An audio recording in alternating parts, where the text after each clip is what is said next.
All right, guys, happy Monday. We will get this show on the road. So, we're going to change things up a little bit today. We're going to go in a little bit different order um, and talk a little bit about some sales techniques as well. Before I get that, does anybody want to know how you can make yourself feel old?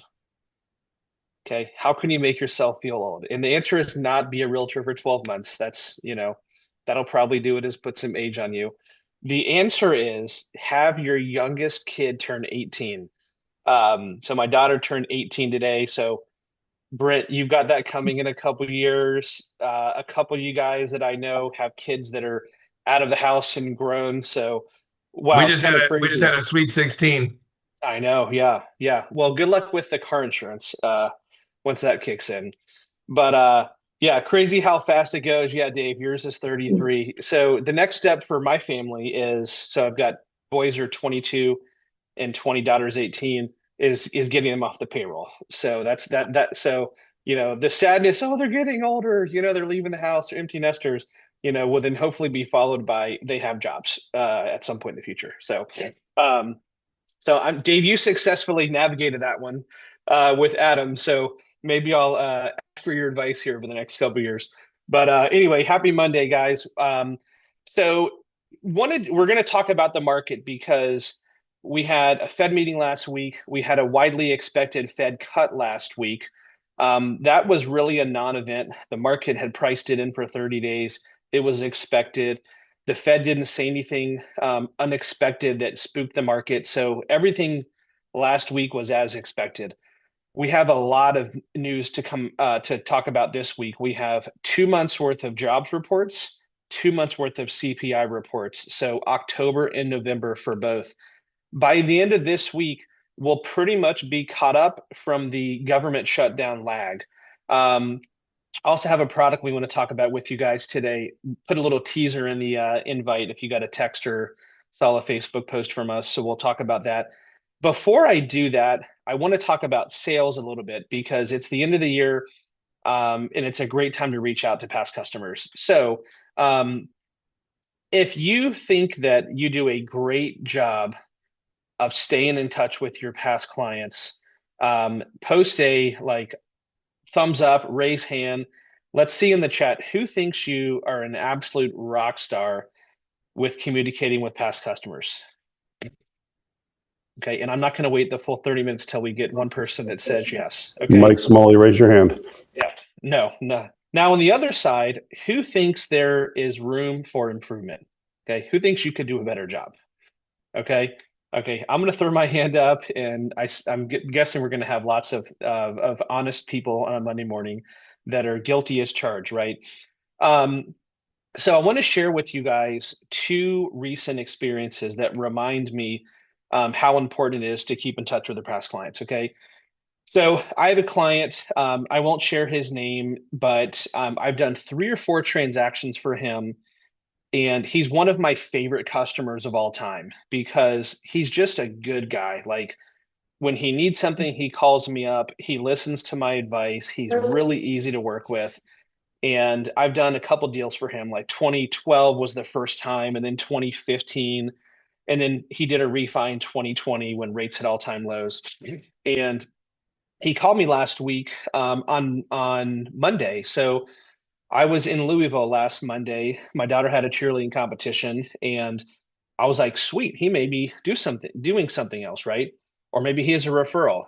His wife actually passed away and he was calling me for advice, asking, what do I need to do to get her off the title, to get her off the mortgage? Is there anything I need to do at all? And it was just a reminder that you want to be people's go-to for basically anything finance or real estate related.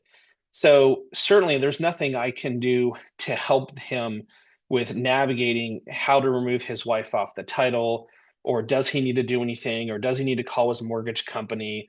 I'm not even sure who services the mortgage. But my takeaway was I'm glad he called me first. That means that we have a relationship, that he trusts me, and that he knows that he can go to me for good advice. And I think that's a reminder that we need to talk to our past customers is whatever happens in their life, it doesn't necessarily mean it's a mortgage referral for us or a real estate referral for the realtors on the call.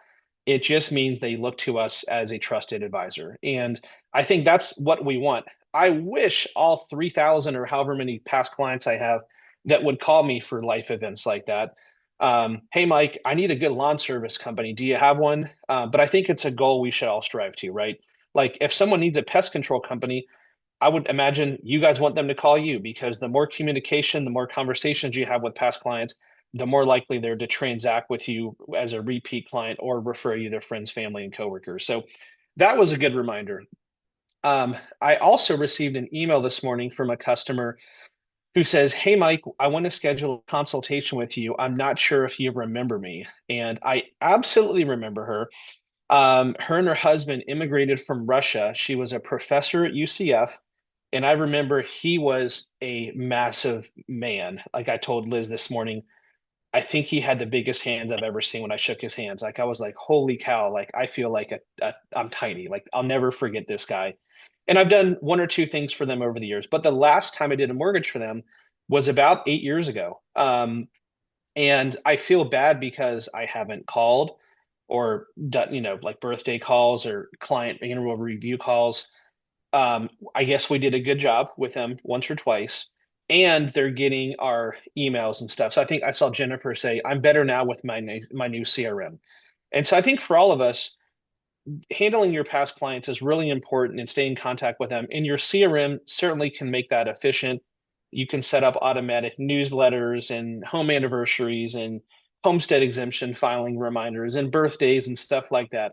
But nothing beats the old fashioned pick up the phone and call them or send them a voice text or something like that. So there's a tactic that we've been using for the past 6 months that I feel like is really effective and really simple that I wanted to share with you guys. Then we'll get into the market update. So um, in the coaching program that a lot of us are in called the core, we talk about theme days. And every day you go to work, there should be a theme. Like, what do you do on Mondays? What do you do on Tuesdays? And so Thursdays are our past client days. That's the day we call past clients. And the system that we've incorporated is to time block an hour every Thursday to call past clients. And right now, what we're doing is we call people who closed 1 year ago, the first week of the month, 2 years ago, the second week of the month, 3 years the third, 4 years the fourth. And so you're touching people 4 years back. You could do 6, 12, 18, 24 months.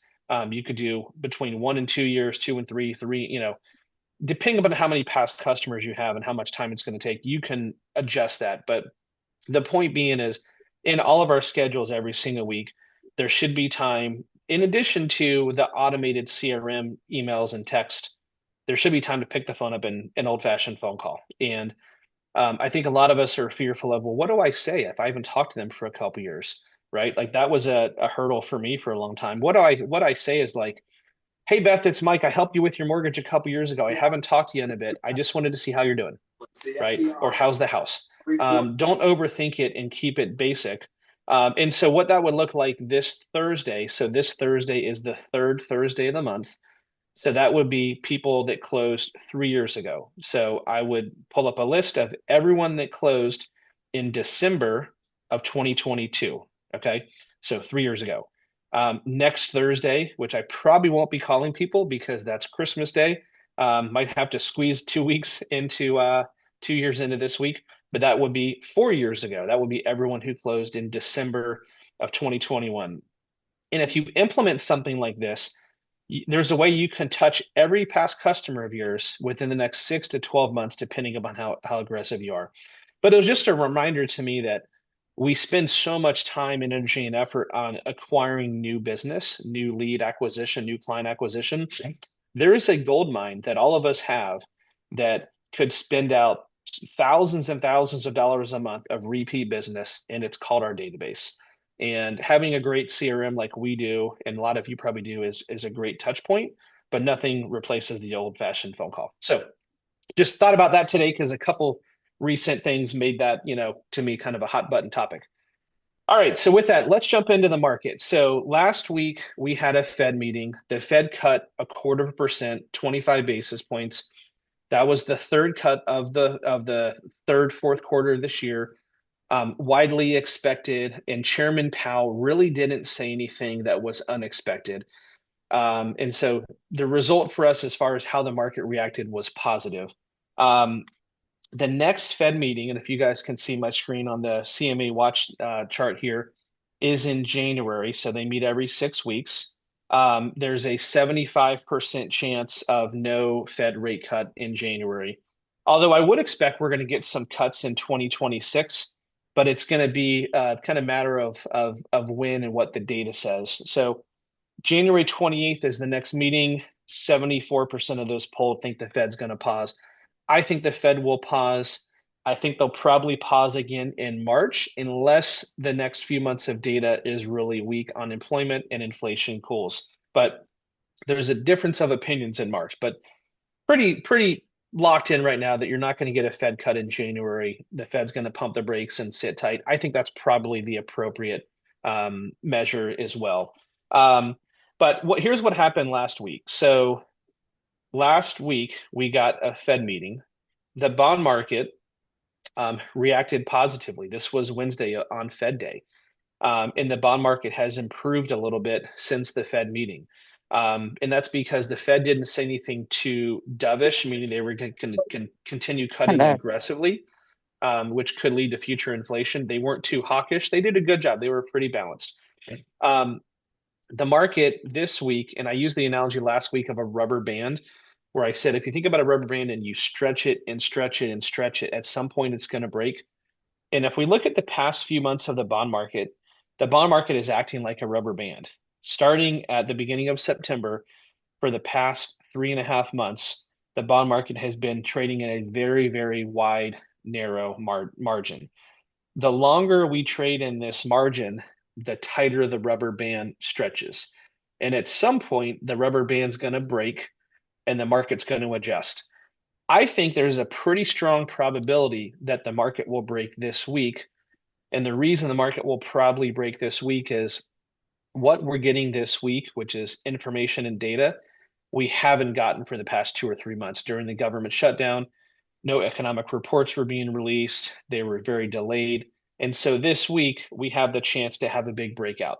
Um, Let me pull up the economic calendar here and I'll show you what we have to be on the watch out for. So Tuesday morning at 8:30, so tomorrow, we get the monthly jobs report. So we're going to get the jobs report, non-farm payrolls, unemployment rate. That's going to be both October due to the shutdown and November, which were about 10 days delayed numbers. Um, that'll be a massive market mover. The Fed is not cutting because they want to see what the economic situation does, if there's job growth, if there's job contraction, if unemployment rate goes up. A weak jobs report, which is what I would expect, would increase the likelihood of not only interest rates going down, but the Fed cutting in January. So we get a jobs report on Tuesday. That's quickly followed by the consumer price index on Thursday morning, and that's going to be the October due to the government shutdown and November consumer price index reports. That's one of the two big monthly inflation measures. So if we get back to back weak economic growth, weak job growth, higher unemployment, like we think unemployment's probably going to go from 4.4 to 4.5%, and we get a tame inflation report on Thursday, that will likely push rates lower. We've been talking for a few months now that when rates are in the fives, that's probably the point where a lot of buyers come out of the woodwork and the market gets busier, the market picks up, affordability from a like buyer perspective is better. And this week's data could start to push us quickly in that direction. We've been on a pause for the past few months with a lack of data during the government shutdown. So Tuesday and Thursday this week, watch CNBC, Fox Business, 8:30. It'll be live. They'll report it. Rick Santelli on CNBC is who I watch. He'll be reporting it live. And those will absolutely be market movers. So keep a close on the eye on the market this week. After that, next week during Christmas, the week of New Year's, economic data is a little bit slowed, but the next 2 weeks are really big. And then we roll into January and we get another jobs report. So this week will probably lead what's going to happen with interest rates for the next 2, 3, or 4 weeks, and probably give us a good indication of if the Fed is going to cut in January. Like those odds are certainly going to shift after this week. Um, My opinion is I think we're going to see weak employment, and I think you're going to see cooling inflation, and I think rates will get better. Um, so that's what we expect to happen this week. But again, keep a close eye on it. So Tuesday, Thursday morning. Um, and if I go back to the chart here, um, if that happens, then you're probably going to see us break out of this really narrow range that we've been in for the past few months. If the bond market improves a little bit, then we will be at a level that we have not seen in a couple years. So bonds got up in late 2024 up into this range. And we are about 50 or 60 basis points in bond price improvement for that. I think over the next month or so, we can get there after the data this week, which would mean that's the best rates we've had since really things started shooting up, like in late 21, early 22, kind of at the end of the kind of COVID government stimulus. The third factor that causes rates to move, when we talked about it last week, is the end of the Fed's quantitative tightening cycle. We're 2 weeks now past or I guess we're in week two of that being over. And so supply and demand in the bond market starts to work in the favor as well of rates coming down. So I think we'll get some good news this week, but certainly watch the news live Tuesday, Thursday. It'll be a market mover. Okay, last thing I wanted to share with you guys today. So I apologize in advance if you saw our um, invite on text or on Facebook, and we had a little teaser of a special loan program. Okay, so I'm going to qualify this isn't special. This is something that's misunderstood, and I want to walk you guys through something that we think will happen. Our CEO actually talked about this on a call over the last few weeks that we expect the gap between the interest rate on a 30-year fixed and on a hybrid arm, so let's say a 10-year arm, to widen over the next 6 months or year.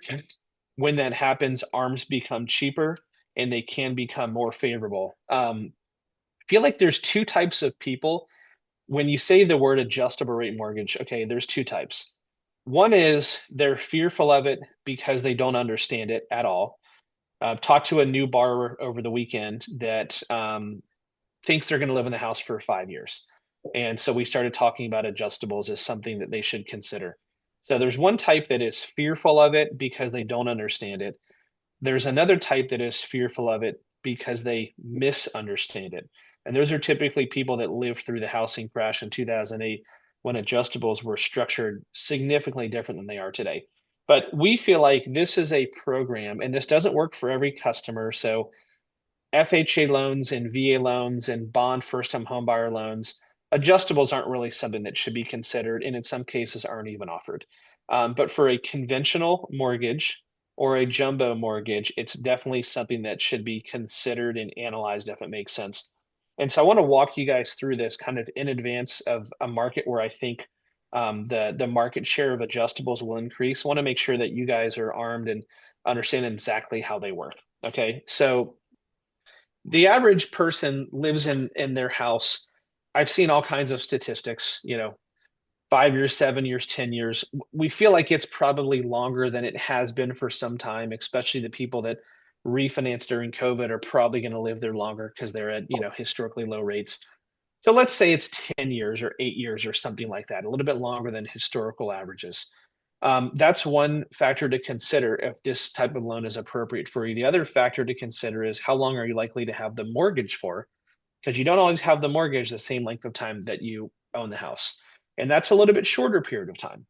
And I've done adjustable rate mortgage classes in the past, and you guys have kind of heard us talk about this. I want to dive into the details here of a tactic to show how they can actually benefit you financially. Okay, so at the top, I've got a sale price of 400,000. Let's say they're putting 10% down, so they're financing 360. Okay, so a 30-year fixed, and I literally priced this morning. So you can get a 30-year fixed at 6.45. Your principal and interest is 2263. A 10-year arm and a 7-year arm were around 6 and an eighth, and a 5-year arm was around 6. So the first thing I would do is I would say, well, this probably doesn't make sense. And we really don't do a lot of 5-year arms. The industry doesn't do a lot of 5-year arms. I think that's probably a little bit too short of a period. of a guaranteed rate to recommend it to customers anyway. So I'm going to get rid of that. Okay. Now let's look at the 7 and 10 year arms. Obviously, a 7 year arm wouldn't make sense either because it's the same rate as a 10 year. And so I can guarantee my rates fixed for 3 more years if I do a 10 year arm. So let's just get rid of the seven. Okay. And so now let's compare a 30-year fixed and a 10-year arm. Um, and I've shared this before as well. Personally, almost every single mortgage I've personally ever done, buying, refinancing, whatever the case may be, has been a 10-year arm for this specific reason I'm going to share with you guys today. So the difference in payment is $76.22. That is not life-changing money at this sale price in this spread. Now, higher sale prices, bigger spread, the numbers get bigger. But $76 a month is over $900 a year, okay? Over 10 years, the length of time that this loan is guaranteed to be a cheaper interest rate, it's $9,000. That's real money, okay? But here's a strategy that we actually think is even more appropriate. So if a person can qualify for a 30-year fixed and they're comfortable with this payment, rather than using the 10-year arm to make a lower payment, use the 10-year arm to continue making the payment that you would on a 30-year fixed, just pay extra. So rather than paying 2187 on a 10-year arm, pay what you would have paid on a 30-year fixed, 2263. That $76.22 that you're saving per month, just apply that towards the principal. And so act like you're making your 30-year payment. If you do that at the end of 10 years, rather than owing $304,000, you'll owe $289,000, or you'll have built $15,000 more in equity. So you could save $9,000 in payments, or you could continue making the same payments and you can build $15,000 in equity. And that's why we think that this is a program that people should consider. Should everyone do this? No. Can everyone do this? No. Does it work for every loan program? No. But when appropriate, it's something that should be considered and analyzed if it makes sense. We talk about affordability challenges for people. This is a way to help with affordability. And if it's not an affordability situation, it's a way to build equity faster if you're comfortable making the payment that you would make on a 30-year fixed. In certain markets, that the loan with bigger loan amounts, bigger sale prices, the numbers are larger. We think that spread might widen a little bit over the next 6 months to a year. So let's say it's a 0.5% better interest rate. The monthly payment savings on a 0.5% lower interest rate is $116 a month. So over 10 years, that's $14,000. Or if you made the same payment and applied it to the principal, you'd build about $20,000 more in equity. So the numbers will grow as the gap between the fixed and the arm widens. So I think it's just something to understand. Your customers may ask about it if lenders talk to them about it. It's something that we've started talking to people about, again, when appropriate, when there's a savings. But it's important to understand because so many people just have a misconception on how adjustables work. And I think it's important to know that it is an option that can be safe and secure. Adjustables like this, they have a fixed rate for 10 years. There's caps on what can happen in year 11 and beyond. And the reality is, how many people keep the same mortgage for more than 10 years? It's not common. So for most people, something like this could be appropriate, at least to consider as a strategy. Okay. With that, guys, we will let you jump off a couple minutes before 10:30. Again, big news week this week, Tuesday and Thursday morning. Be tuning in. We could get some news that would be very rate friendly, and it could give us some really good momentum with interest rates coming down and affordability improving going into the new year. So have a great day. Have a great week. Watch the news, and we will see you guys next Monday. Thanks, everybody.